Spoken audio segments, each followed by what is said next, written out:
les furieux, je suis très content de vous retrouver une nouvelle fois pour une vidéo qui sera relativement courte aujourd'hui. Ça va être une vidéo de découverte d'un produit que je ne connais pas et qui pourtant n'est pas un produit tout neuf. C'est le châssis TT02. Il s'agit d'un produit Tamiya. Alors, ce produit Tamiya, c'est un châssis standard qui est tout équipé avec le moteur, avec le variateur. C'est un moteur brushed. C'est un modèle un peu ancien, mais qui continue depuis de nombreuses années à être sorti avec de nouvelles carrosseries. C'est un produit Tamiya. Vous savez que Tamiya, c'est un fabricant de maquettes. Et on va retrouver ici l'esprit maquette pour cette voiture radiocommandée 1/10. Pourquoi? Parce qu'il faudra la monter de A à Z. Et quand je dis de A à Z, c'est vraiment de A à Z. Toutes les pièces sont démontées, il faudra tout monter. La transmission, les différentiels, etc., etc. Il faudra même aller jusqu'à peindre la carrosserie, c'est-à-dire qu'on va avoir ici une voiture radiocommandée dans l'esprit maquette. Le but est de produire ici une voiture qui ne sera pas extrêmement puissante, mais qui permettra de participer à un petit challenge cet hiver, un challenge indoor avec des voitures de même type. Le challenge Tamiya TT02 et TT01. Il y a deux types de châssis. Moi, j'ai choisi le type TT02. Alors, quand on regarde cette boîte, on voit tout d'abord le modèle. Moi, j'ai choisi ici la Subaru BRZ, un modèle qui a quand même une sacrée gueule. Enfin bon, pas sûr que j'arrive à la peindre et à la décorer de cette façon-là. Un moteur qui est un moteur brushed de type 540. C'est un vieux Mabuchi, des Mabuchi tels qu'on les avait il y a une vingtaine d'années, peut-être un petit peu amélioré, mais c'est du brushed, donc à savoir du costaud, du solide et surtout du facile à entretenir. Alors, qu'est-ce qu'on voit sur la boîte? On voit tout d'abord que c'est un produit qui est importé en France par T2M. Sinon, c'est un produit japonais, aux normes japonaises, et notamment, et ça on le verra un petit peu plus tard quand on parlera du montage, avec une visserie qui est une visserie japonaise également. Tout est à monter, tout est à installer dans ce modèle. Qu'est-ce qu'il y a d'autre? Ah, également, quelque chose d'important sur les châssis TT02 et TT01, c'est la possibilité d'upgrader tout ce qu'on veut à l'intérieur. C'est un châssis qui initialement fonctionne juste avec des bagues en plastique sans roulement. Bon, alors ça c'est quand même une option qui est quasi indispensable. Vous allez voir, moi j'ai pris juste l'option ici roulement pour ce TT02 plutôt que les bagues en plastique, mais on peut faire un certain nombre d'upgrades au niveau de l'amortisseur, au niveau de la transmission, etc., etc. Ici, on voit également ce qui est nécessaire. Il faut une radio, il faut un cerveau. Donc, j'ai dû évidemment acheter ce cerveau. La batterie. Par contre, l'ESC est livré. Et il vous faudra votre récepteur.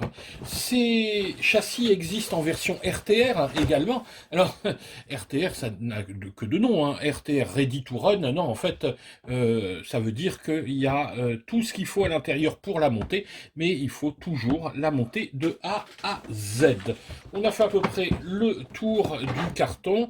On a juste ouvert là avec la personne qui me l'a commandé au magasin pour vérifier si tout était bien.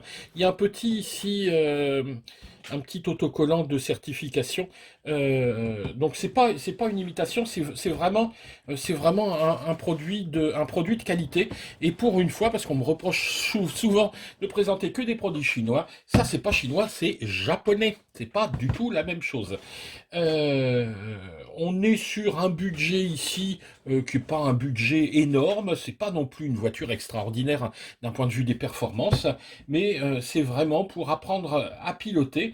Les modèles TT02 commencent à peu près à 119 €, celle-ci fait 130 neuf. Donc il faut juste rajouter un récepteur et un cerveau pour que ça fonctionne. Bien évidemment, il faudra la batterie. Allez, on regarde un petit peu ce qu'il y a à l'intérieur parce que c'est là où ça va devenir intéressant. Ouvrons un petit peu ça.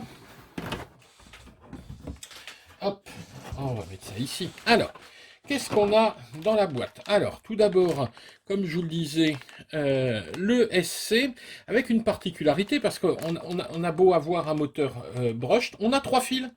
Et oui, parce que ce variateur ESC, ça je vous demande bien comment ça fonctionne, mais je vais regarder ça en détail, fonctionne à la fois avec le moteur brushed qui est donné, mais peut fonctionner également avec un petit brushless. Donc ESC fourni. Qu'est-ce qu'on a? Alors, le châssis, ici, le châssis qui est complètement moulé, avec des choses un peu étonnantes. Regardez une partie du différentiel est directement moulée, toute la cellule de différentiel est moulée directement au niveau du châssis. C'est un châssis en plastique. Hop, voilà. Ensuite, on va retrouver le moteur, on va retrouver de la visserie, on va tout avoir, on va même avoir la graisse. Donc je vous ouvre pas tout, mais vous vous rendez bien compte qu'ici on est dans l'esprit maquette. C'est une maquette à monter de A à Z. La grosse partie de cette Tamiya TT02, c'est bien évidemment sa carrosserie. Alors, on va sortir la carrosserie. On a ici l'aileron qu'il faudra peindre, découper. Tout est à faire. Hein, c'est vraiment. On est dans l'esprit maquette.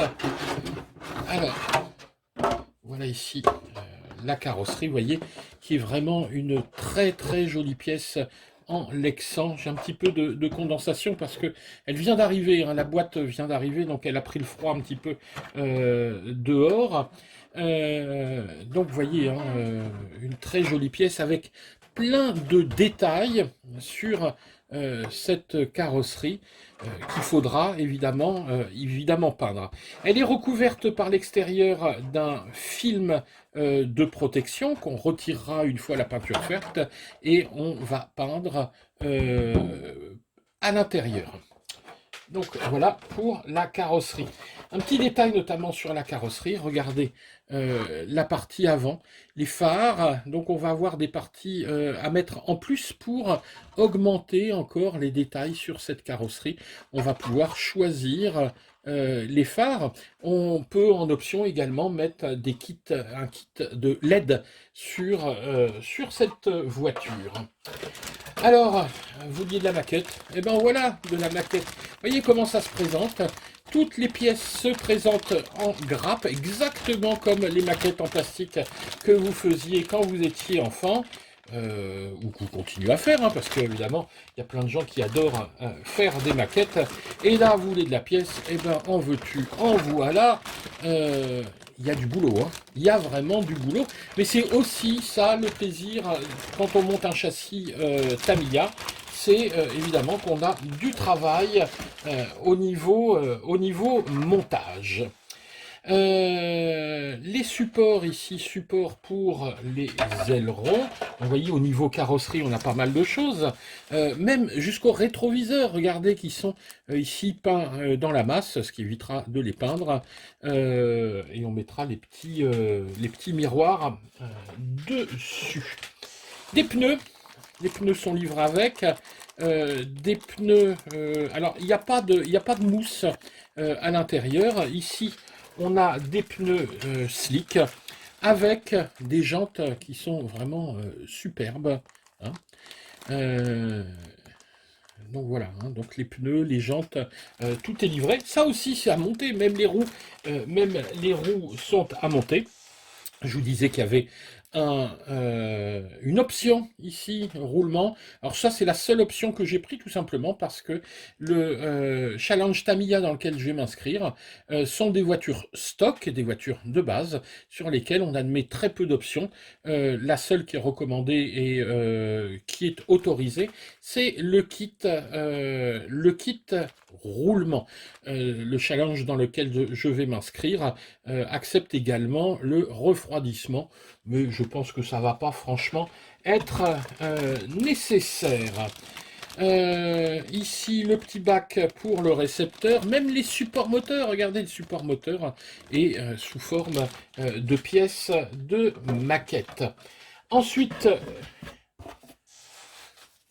le petit bumper, un petit pare-choc en mousse qui viendra à l'avant. Et ensuite, alors attention, on a de la documentation. Eh oui, parce que évidemment, va falloir monter tout ça.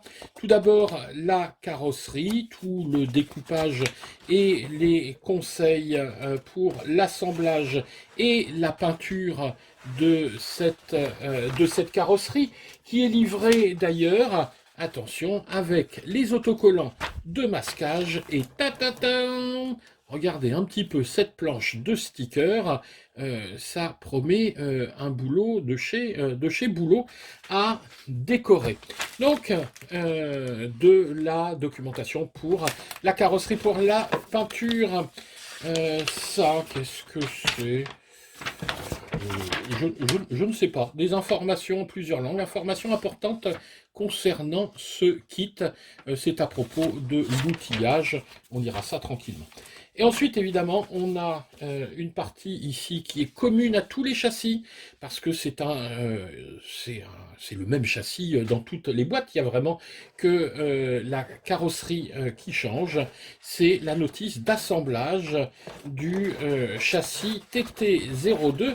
Et là, on va retrouver, et c'est là où on a vraiment quelque chose de bien, on va retrouver chaque étape à suivre une par une avec toutes les nomenclatures des pièces, sachet par sachet. Donc on est exactement dans l'esprit maquette. Si vous aimez monter des maquettes et que vous voulez faire de la RC, c'est exactement ce qu'il vous faut. Voilà, alors donc vous voyez une présentation rapide de ce châssis TT02. Alors moi ce que je vous propose de faire, c'est que je vais photographier toutes les étapes de mon travail. Donc on se retrouvera peut-être, alors je ne peux pas vous dire, hein, dans quelques jours, quelques semaines, quelques mois, tout dépendra du temps que j'y passerai, d'autant que moi mon challenge Tamiya ne débutera que vers le mois de décembre. Donc j'ai un petit peu de temps devant moi. J'essaierai de vous poster régulièrement quelques petites photos sur Instagram. Je vous encourage à venir vous abonner à mon Instagram. Vous aurez également des photos sur ma page perso Kane H Model Club. Là aussi, je vous encourage à venir vous abonner. Vous aurez des photos exclusives et des nouvelles de ce châssis, mais également je poste tout ce que je fais en RC, parce que vous savez que moi, ma passion pour la RC dépasse celle du FPV. Je fais du FPV, je fais de l'hélico, je fais de l'avion, et je me suis pris d'une passion également depuis quelques mois pour la voiture, avec mon inscription dans un club avec une super piste, et j'ai découvert des gens vraiment passionnés qui me font partager un petit peu tout ça, qui me font découvrir ici ce petit châssis 1/10 avec une carrosserie à peindre. Donc pour l'instant, voilà, c'était la sortie de la boîte de ce châssis TT02. Vous allez pouvoir suivre le montage et à la fin, on verra la peinture. Oui, là, je ne garantis rien hein, parce que je n'ai jamais fait de travaux de peinture sur une carrosserie voiture. Je suivrai les tutos, je suivrai les conseils en espérant que tout ça se passe bien. Voilà, si tout ça vous a plu, si vous découvrez un petit peu ce châssis, n'hésitez pas à mettre un petit pouce vers le haut, à vous abonner si vous n'êtes pas encore abonné, et à suivre nos liens si vous faites des achats. plutôt en Chine, hein, parce qu'on n'a pas, enfin en tout cas moi en ce qui me concerne, je n'ai pas de lien affilié avec le Japon. Mais voilà donc pour la découverte d'un produit Tamiya que je vous présenterai un petit peu comme un fil rouge au fur et à mesure de son assemblage, de la peinture. J'essaierai de faire alors, soit quelques tutos ou des petits reportages sur ma page perso. Voilà, ben, j'espère que ça vous a plu. Et en attendant l'assemblage de ce châssis et de cette Subaru BRZ, eh ben, portez-vous bien. Allez, ciao les gars!